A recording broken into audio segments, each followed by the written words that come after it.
When Claudia Hartwell snapped her fingers at the man crouching beside a monitoring unit in the hallway outside Pemberton General's private wing, the sound carried all the way to the nursing station at the far end of the corridor. She told him, without quite looking at him, that service staff were not meant to linger in corridors where hospital trustees and senior executives were trying to conduct a conversation. Edmund Price set down his calibration equipment, rose to his full height, and asked, quietly, without inflection, whether she was still planning to attend the signing on Thursday morning. Claudia laughed. It was the kind of laugh that belonged to someone who had never once been surprised by a person holding a toolbox.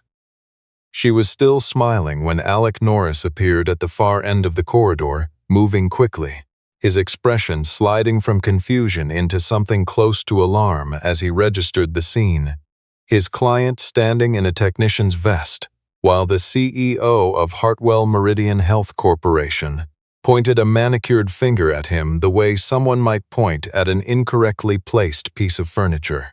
The man Claudia had just dismissed was the sole founder of Price Signal Technologies, the only persons alive with the authority to license Sentinel DX, and she had an $80 million agreement waiting for his signature at the end of the week. If you have ever watched someone mistake quiet for weakness, and then watched the whole world correct them, stay with this story to the end.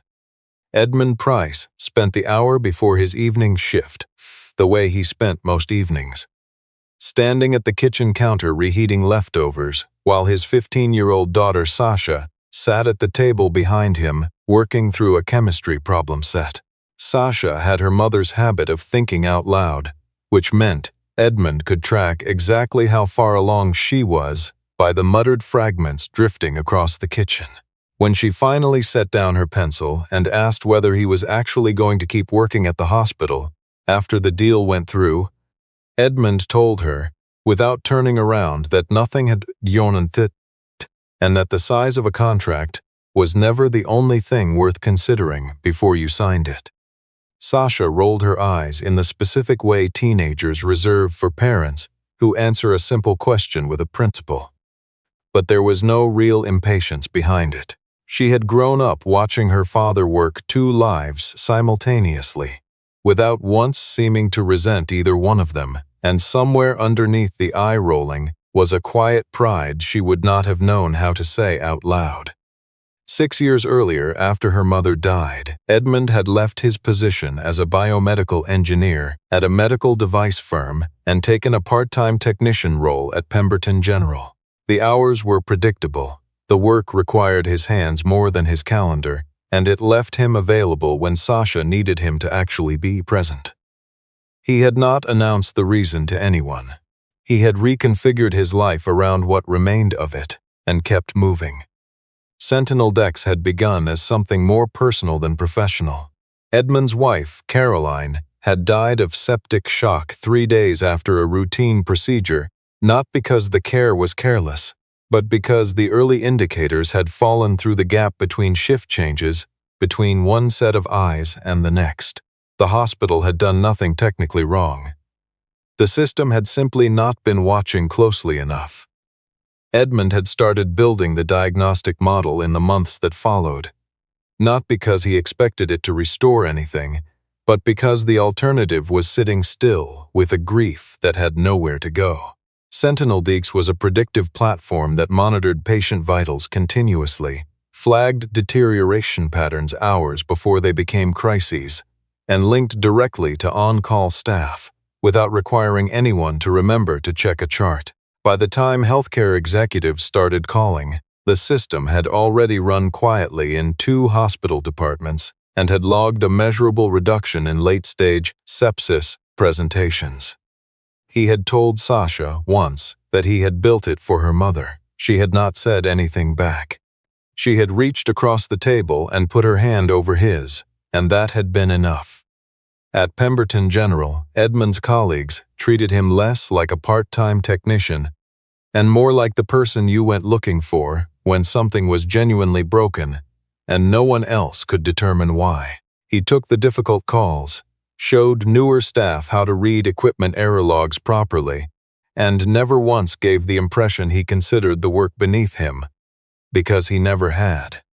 Judith Mance, who ran the biomedical equipment department and had known Edmund since long before Caroline died, pulled him aside that Thursday afternoon to mention that a delegation from Hartwell Meridian was touring the facility as part of their pre-signing due diligence. Claudia Hartwell herself would be walking the wards. Judith said it the way she said most things, plainly, efficiently, but Edmund caught the faint edge of caution underneath it. He had kept his identity out of the negotiations from the beginning, on Alex's advice, who felt the deal would be cleaner if Hartwell Meridian's team evaluated Sentinel Deal-X on its technical merits before learning anything about who had built it. Edmund had agreed, partly because Alec was probably right, and partly because there was something clarifying about being evaluated on the work rather than on who held it. Alec sent a message just before the shift began confirming that Hartwell Meridian's board had approved the full amount, and that Thursday's signing was the last remaining step. Edmund slid the phone into his vest pocket and went to attend to a ventilator in room 4 that had been logging a calibration fault for 2 days. Claudia Hartwell moved through Pemberton General's private wing the way people move through spaces they are already mentally redesigning. She had observations about the lighting, about the distance between nursing stations, about the proportion of administrative staff visible in the corridor relative to what she would have expected for a facility this size. The executives accompanying her noted everything. The hospital administrator walking beside her answered each point with the careful evenness of someone who had prepared for this visit and intended to survive it. When Edmund appeared at the end of the corridor, steering a service cart toward the equipment room, Claudia stopped in the center of the hallway and waited. Edmund slowed and moved the cart to one side to let the group pass. Claudia did not move. She looked at the cart, then at Edmund and said, addressing the room generally rather than him specifically, that she had not realized the facility still managed biomedical maintenance in-house, and that she supposed it kept certain costs visible, at least.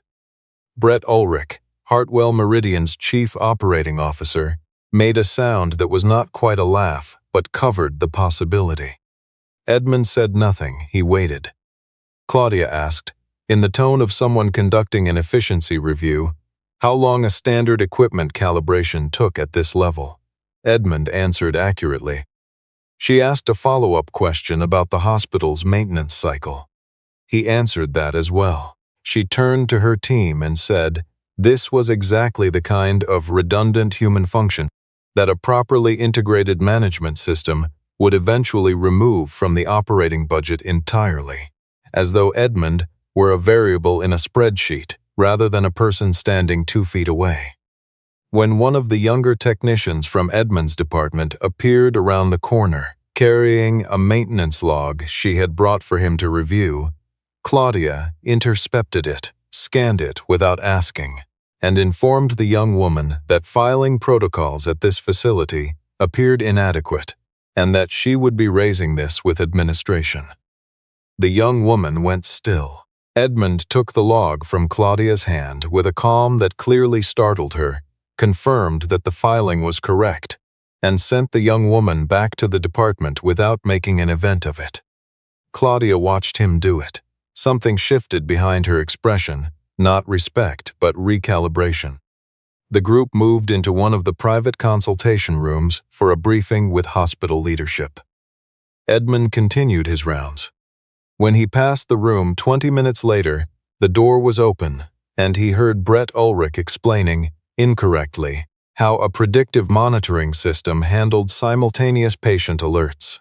The error was specific and consequential. It misrepresented how alert thresholds functioned under multi-patient load, which was precisely the condition in which the system's value was highest and its complexity greatest.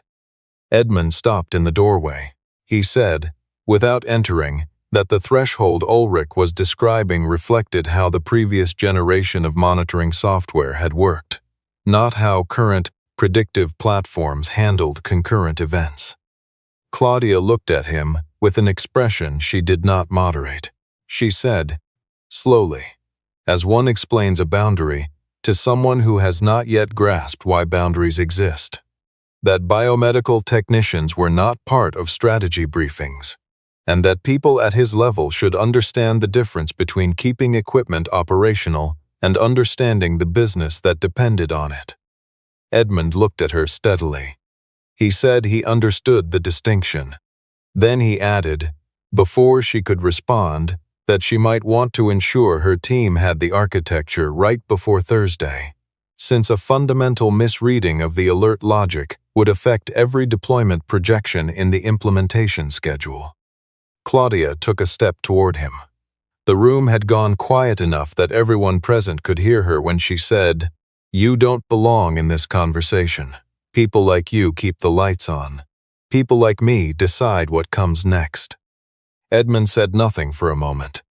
Then he asked her, in the same measured tone he had used all evening, whether she was still confident she wanted to proceed with Thursday's signing. Claudia smiled. She told Brett to have someone remind facility staff that executive consultations were by invitation. She did not know that Alec Norris had just entered the hospital's main entrance. She did not know that Nadine Trott, Hartwell Meridian's general counsel, had come with him to finalize pre-signing documentation, and that Nadine had reviewed the Sentinel Deal X licensing file more carefully than anyone else on the legal team, which meant Nadine had seen the photograph, and the face she was now looking at, from across the consultation room doorway, was not the face of a facilities technician. Alec reached the corridor and understood the situation in approximately 4 seconds.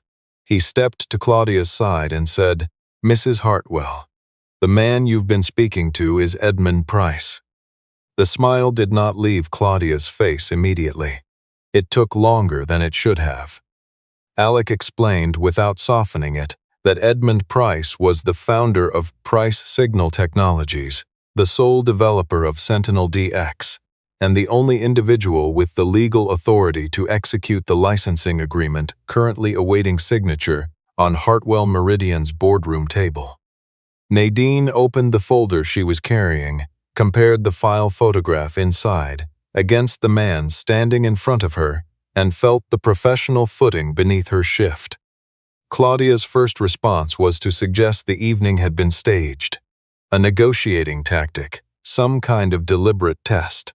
Edmund told her, without heat, that he had worked at Pemberton General since long before Sentinel DX had any commercial value, and that tonight had not been arranged for anyone's benefit. He removed his technician's vest, folded it over the equipment cart, and said that what concerned him was not what she had said, but what it indicated about how she thought about the people her decisions would eventually affect.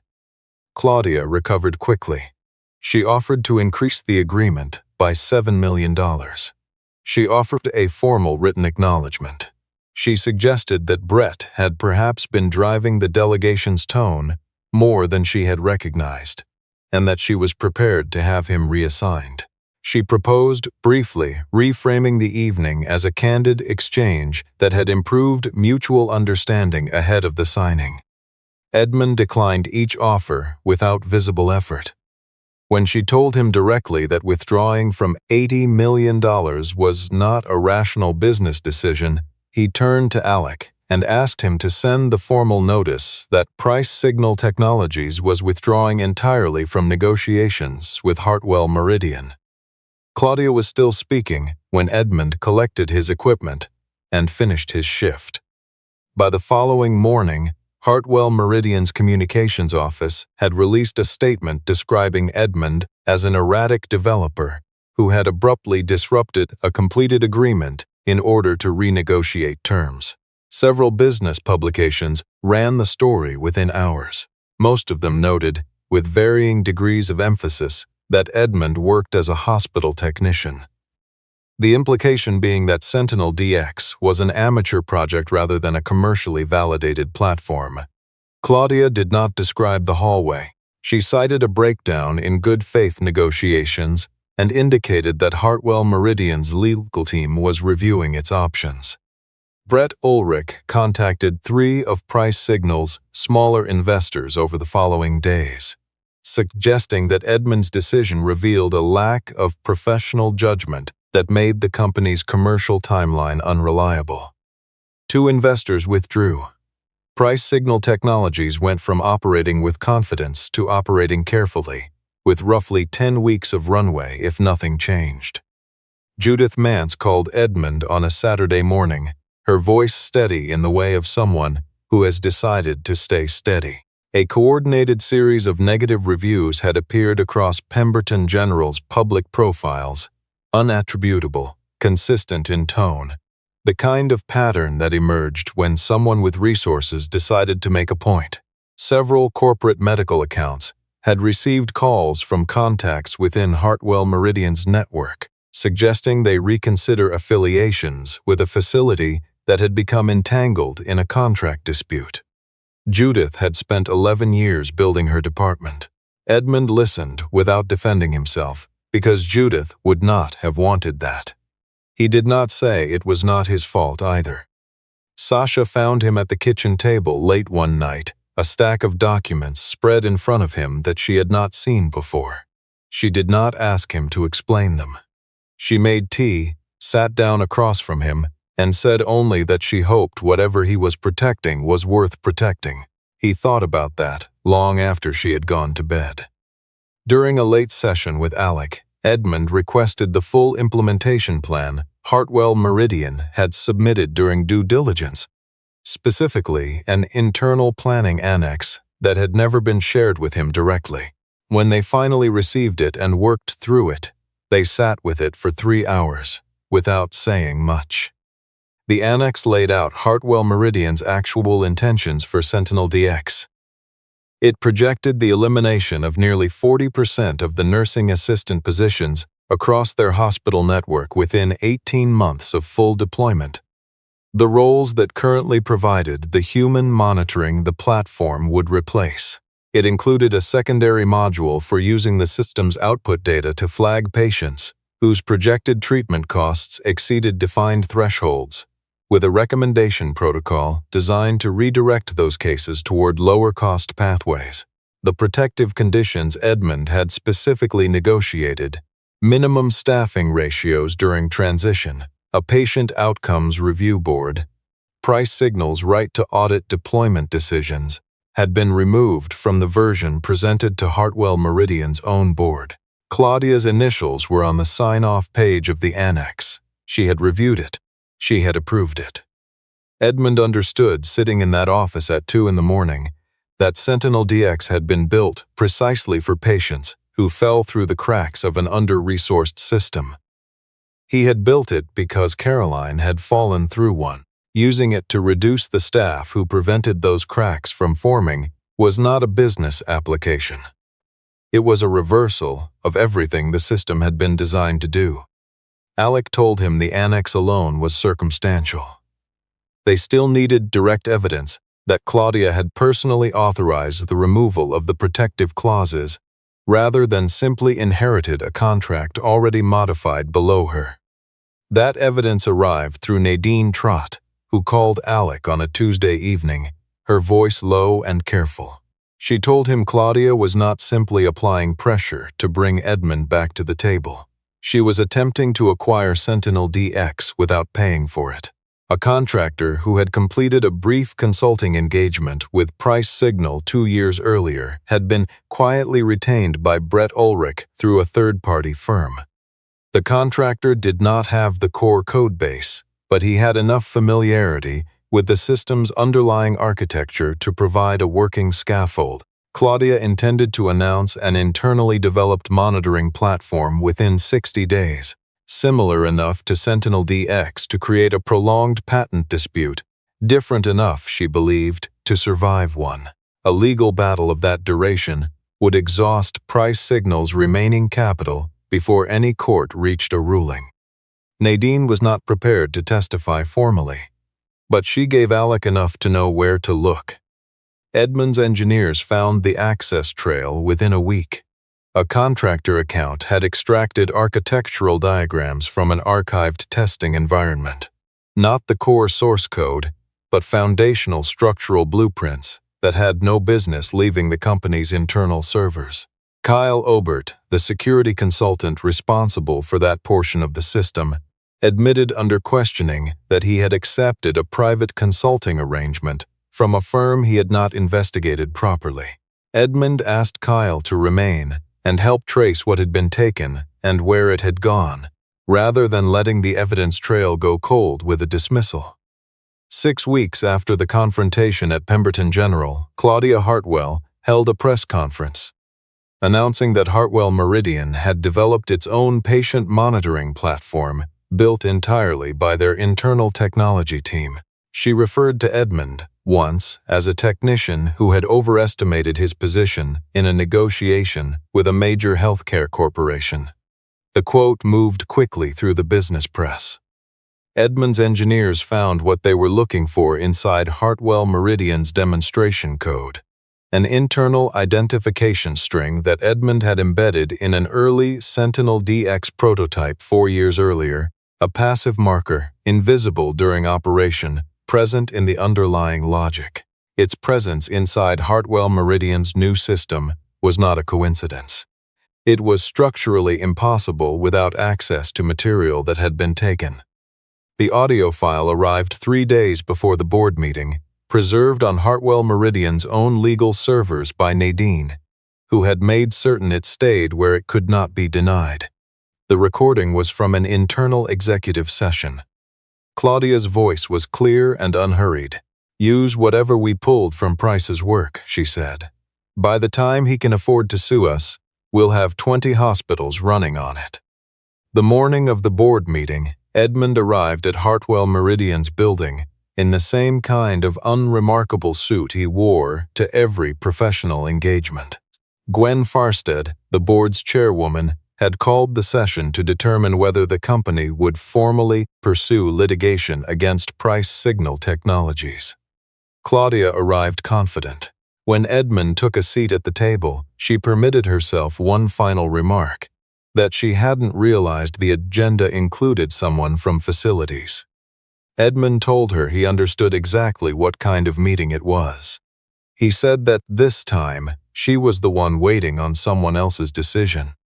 Alec presented the evidence in sequence, without theater, the internal annex bearing Claudia's initials and the stripped protective clauses, the architectural identification string inside Hartwell Meridian's demonstration system, the access logs tracing the contractor's extraction of proprietary blueprints, the audio recording of Claudia authorizing the use of stolen material, and documented records linking the coordinated review campaign against Pemberton General to a communications firm retained by Hartwell Meridian.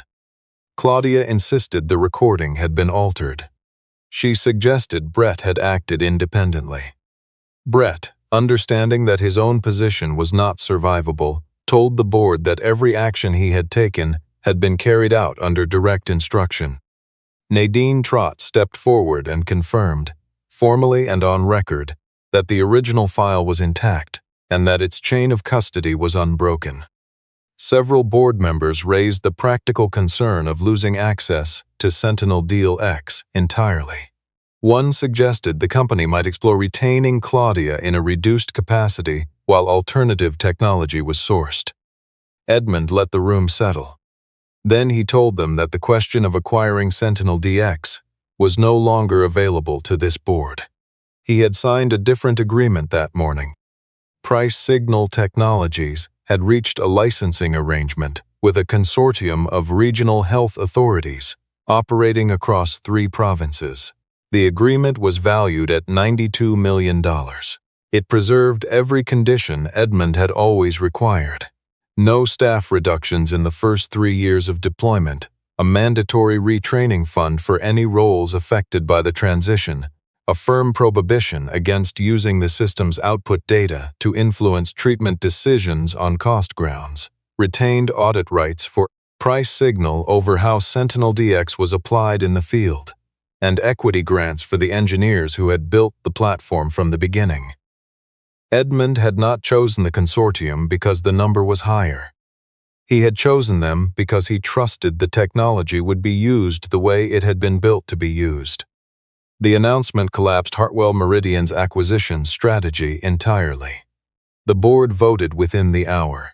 Claudia Hartwell was suspended pending investigation into the unauthorized use of protected intellectual property, deliberate misrepresentation to her own board of directors, and coordinated interference with a business partner and a third-party medical facility. She forfeited performance bonuses tied to the expansion project, surrendered unvested shares she had been counting on for years, and was removed from every active negotiation the company had underway. Brett Ulrich was terminated and placed under separate review. Nadine Trott was formally entrusted with preserving all remaining evidence connected to the matter. Claudia walked out of the building, still issuing instructions to an assistant, who was no longer obligated to follow them. That evening, she appeared outside Pemberton General while journalists had gathered near the main entrance, apparently hoping the location would offer her some kind of final standing.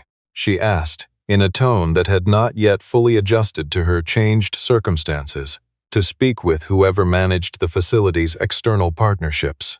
Judith Mance came to the door instead. She told Claudia, without raising her voice or slowing her pace, that the meeting she was looking for was not available, and that Hartwell Meridian had been removed from every referral and partnership record in the building. Claudia stood in the evening air for a moment, apparently searching for a sentence that would restore a situation that was already finished. No one waited for her to find it. In the months that followed, Edmund directed a portion of the consortium funding toward compensating Pemberton General for the reputational damage caused by the review campaign. He established a professional development fund for healthcare technicians seeking training in medical technology. He extended equity in price signal to the engineers who had remained through the hardest months of the dispute, ensured that Kyle Obert's cooperation was reflected fairly in how the resolution was handled, and created an ongoing audit program designed to keep Sentinel-DX's deployment decisions transparent to the small facilities and individual patients the system existed to protect. Judith offered Edmund a formal advisory role at Pemberton General. He accepted, with one condition, that every person working in the building be treated with the same basic respect, regardless of what any guest believed their own status entitled them to. He still came in on weekend evenings sometimes, not to make a point, not to prove anything to anyone who might be watching. He came because the work had carried him and Sasha through the years when nothing else had made sense, and he was not the kind of person who forgot that. 6 months after the board meeting, Pemberton General hosted a skills development evening for healthcare workers seeking to train for roles in medical technology. Edmund came. Sasha came with him. At one point during the evening, she watched her father move through the room easily, answering a question from a young technician standing with Judith near the display running Sentinel-X's first deployment results. And she asked him, half teasing and half genuinely curious, whether a man who had just signed a $92 million agreement found it strange to still be showing up at a hospital on a Saturday night. Edmund thought about it for a moment. He told her there was a difference between being placed somewhere by someone who believed it diminished you, and choosing that same place because you understood what it was worth. Sasha considered this. She didn't argue with it. Across the room, one of the evening's newer guests snapped his fingers impatiently in the direction of the refreshment table. The gesture drew a few quiet glances. The man caught them, understood what they meant, and apologized without being asked. No one commented further. The evening moved on the way evenings do when the people in a room have decided, without discussion, what kind of room it is going to be.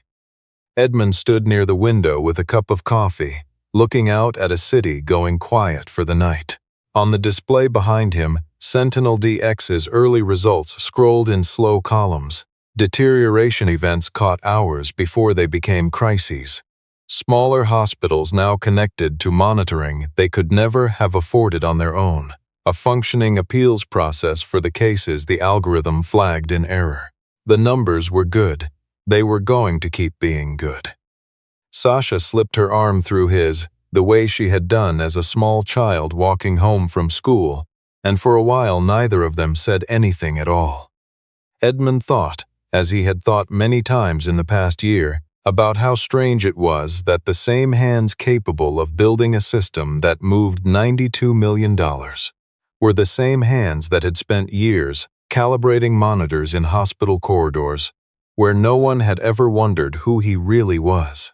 Both kinds of work had asked exactly the same thing of him in the end. Show up, pay attention, and do not mistake the size of an audience for the size of what matters. Claudia Hartwell had told him to know his place. He had always known it. She had simply never understood what it was.